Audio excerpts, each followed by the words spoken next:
ಮೊದಲು cash to cash ಆಧಾರದ ಮೇಲೆ ನಡೆಯುತ್ತಿದ್ದ ಹವಾಲಾ ಸಿಸ್ಟಮ್ನ ಸಂಪೂರ್ಣ ಆಟ ಈಗ ಬದಲಾಗಿದ್ದು ಕ್ರಿಪ್ಟೋ, USDT ಮತ್ತು ಬಿಟ್ಕಾಯಿನ್ ಮೂಲಕ ನಡೆಯುತ್ತಿದೆ ಎಂಬುದು ನಿಮಗೆ ಗೊತ್ತೇ? ಇದರಲ್ಲಿ ಮೂಲತಃ ಏನಾಗುತ್ತದೆ ಎಂದರೆ, ಉದಾಹರಣೆಗೆ ಯಾರಾದರೂ ಭಾರತದಿಂದ ದುಬೈಗೆ ಕ್ಯಾಶ್ ಕಳುಹಿಸಬೇಕಾದರೆ ಅವರು ಮೊದಲು ಹವಾಲಾ ಏಜೆಂಟ್ ಬಳಿ ಹೋಗಿ ಆತನಿಗೆ ಕ್ಯಾಶ್ ಕೊಡುತ್ತಾರೆ. ಈಗ ಆ ಏಜೆಂಟ್ ಆ ಹಣವನ್ನು ಅನೇಕ ಡಮ್ಮಿ ಅಂದರೆ ನಕಲಿ ಬ್ಯಾಂಕ್ ಖಾತೆಗಳಿಗೆ ಜಮಾ ಮಾಡುತ್ತಾನೆ ಮತ್ತು ಆ ಖಾತೆಗಳ ಮೂಲಕ ಬಹಳಷ್ಟು USDTಯನ್ನು ಖರೀದಿಸುತ್ತಾನೆ.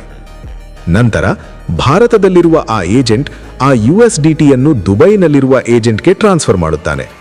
USDT ವಾಲೆಟ್ಗಳ ಮೂಲಕ ಕಾರ್ಯನಿರ್ವಹಿಸುತ್ತದೆ ಮತ್ತು ಇದನ್ನು ಟ್ರ್ಯಾಕ್ ಮಾಡುವುದು ಅಸಾಧ್ಯ, ಏಕೆಂದರೆ ಇದರಲ್ಲಿ ಯಾವುದೇ ಬ್ಯಾಂಕ್ ಖಾತೆಯಾಗಲಿ ಅಥವಾ ಯಾವುದೇ ರೆಗ್ಯುಲೇಟರ್ ಆಗಲಿ ಒಳಗೊಂಡಿರುವುದಿಲ್ಲ.